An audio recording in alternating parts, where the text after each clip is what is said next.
as I came to Dharamshala, which is the place where Dalai Lama lives right now. Dharamshala, McLeod is a little bit higher in the mountains, and I had to go there with my truck to be there and say, here I am now, because my plan was to give the Book of Peace to the Dalai Lama, and the idea was at least have a photo how I give him the books, the photo. That was the minimum idea, that this has to happen in some way. And I already wrote 1 or 2 emails from Germany to the office, so I was already in touch with the secretary from the Dalai Lama, but he didn't promise me anything. He said, Dalai Lama is health and has always traveling, and they try to protect him a little bit, because everybody wants to go to the Dalai Lama. So luckily, on the day I arrived, I asked around, and everybody said, yes, Dalai Lama is here. That was already a good thing. And they said, now he has 4 days, it's like big teachings, you open the temple, there are 2,000 people, and the Dalai Lama is every day there, and he gives teachings from the morning until afternoon. So, and there are 2,000 people in the hall, and this was over 4 days scheduled, right the next day. So that means we arrived right in time. So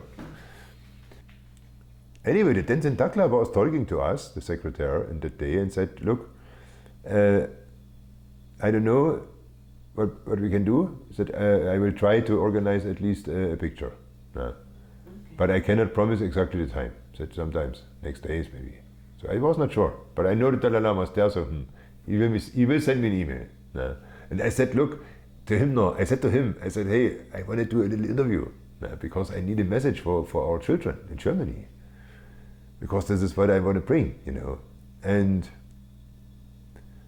he knew that, but he didn't give me the promise. He said, no, a picture maybe. So, okay, I said, okay. But I bring my camera. Yeah, bring the camera. Okay, ich will camera. But the real, let's say, energetically contact with the Dalai Lama I had already 2 days before.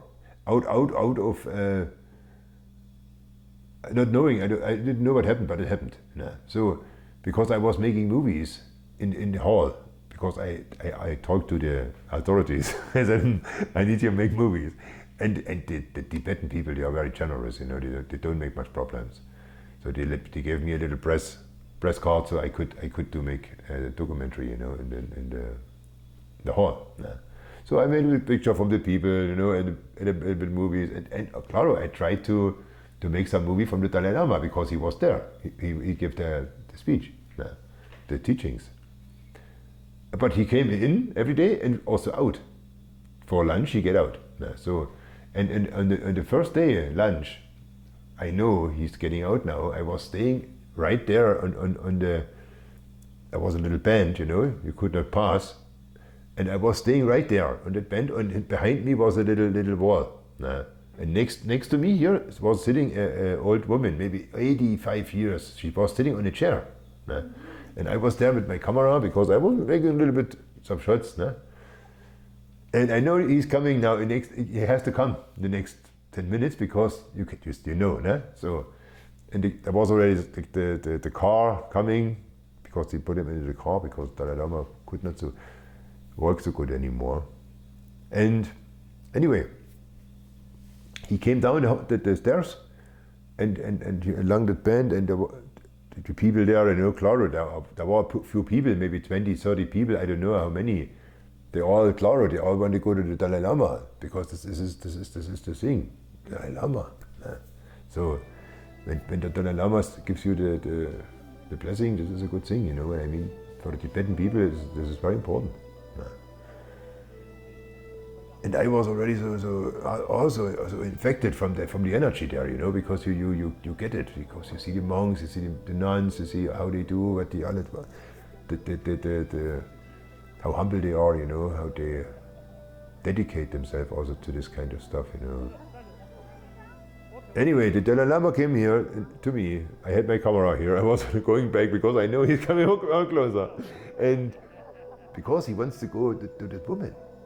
Because this was his goal, not me. But I was exactly in the middle. But they know a little bit that I'm there. The Tibetan, they were relaxed, with me. So when I was going back with the camera, and the Dalai Lama came so in front of me and blessed that woman. He touched me a little bit. I was nothing special, I thought.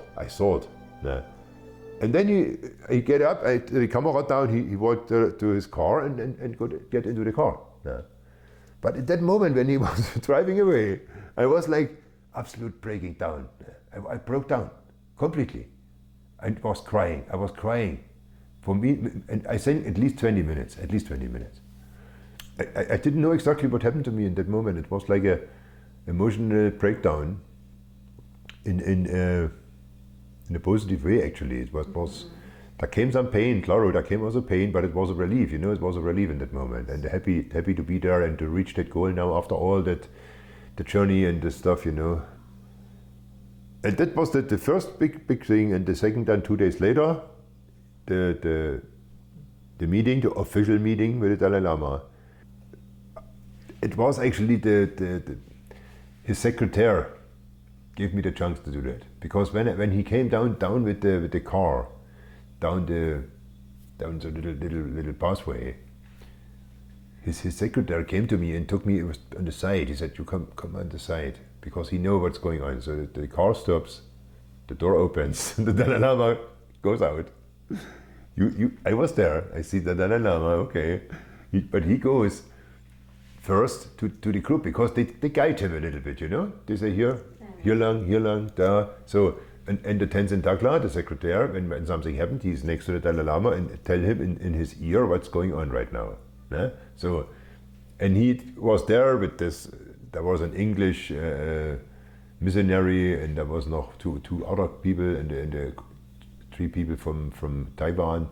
That's it. So this was about 5 minutes. Thank you very much. Bless, zack. And that's it.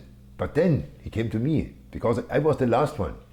Because the secretary took me to the side. So he came to me, and the secretary said to him, "This is the Goldstein you have." So he said, "Yeah, you have the Friedensbuch, the Book of Peace, and if he has a message, and this, and then he was taking my hand, and he in some way, I think he was let's say ready to do it, or he know about it, that he has to do it, or he just did it. I don't know if that was not a scheduled answer. It was not that was not planned. It's not for me. It just happened for me, because I tried to push it, claro. But what means push it? You ask the question. He had also say thank you very much, but he didn't. He took my hand and he talked. I appreciate your it's your little bit hard work. I appreciate that. I appreciate you take some time for me. It's really very, very, very. Thank you. So thank you very much. It is not just mere your own sort of touring or something, but you have carried certain meaning, certain sort of purpose. Yes, certain message. That's true. Message is our younger generation. Usually I describe the people who grow 30, 20 years or 15. These children, these young people are really the generation of this 21st century. My century is 20th century, already gone. So, 21st century, about 10 years past, around 89 or 80 years still coming. So these younger generation, they are the people who have the opportunity, and also I think there was the possibility, and I think the opportunity to create better world, peaceful world, more compassionate world. 20th century, when we look back, a lot of light. Yes, I know. So now, we must sort of what's it, think, try to find new way. Any problem must solve through dialogue, Yes. through human way, not using weapon. So, see your sort of what's the purpose. See your heart sort of what's is wrong shit. Yes. Hmm? I bring back the message to So, Germany. You should give them, if you have some willing, even those wrong road you can achieve easily, happily.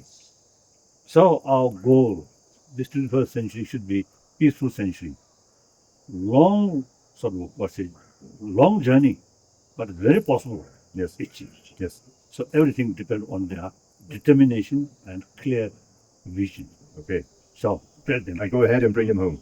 Thank you. Thank you very much. Your Thank you. Holiness. Appreciate it. Thank you. Thank you. Thank you. Thank you. Thank you.